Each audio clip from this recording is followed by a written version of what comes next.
এখন সকাল 8টা বাজে। একটা কাস্টমার ডিসপ্লে চেঞ্জ করবা দিয়ে গেল। ডিসপ্লে খারাপ चाहिए, डिस्प्ले ब्लैंक है ये। इटा मॉडल चाहिए ओप्पो A15। डिसप्ले अवेलेबल चाहिए मोटी 10-15 मिनटर मध्य लगा देव।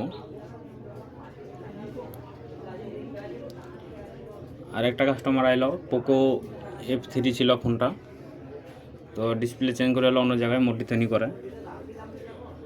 तो कास्टमारटा कहे तो अरिजिनल डिसप्ले लगा दिए এখন डिसप्ले काज नहीं करছে, उल्टा पुल्टा काज करছে। तो एक कथा जाना रखो सबाई, অরিজিনাল ডিসপ্লে হয় না, হয় কিভাবে অন্য সেট থেকে যদি খুলে লাগাই তারপরে অরিজিনাল। মার্কেটে যে নতুন ডিসপ্লে অরিজিনাল পাওয়া যায় এরকমটা হয় না। ভালো কোয়ালিটি পাওয়া যায়, অনেক কোম্পানি चाहिए, অনেক রকম ডিসপ্লে चाहिए, ভালো কোয়ালিটি পাওয়া যায়, কিন্তু 100% অরিজিনাল যে কোম্পানিতে সেট দেয় সে ডিসপ্লে পাওয়া যায় না। এরকম যে দোকানত যদি কয়ে থাকে তাহলে সাবধান থাকুন, এরকম ডিসপ্লে পাওয়া যায় না। এরকম ঠকাটা খুব খারাপ।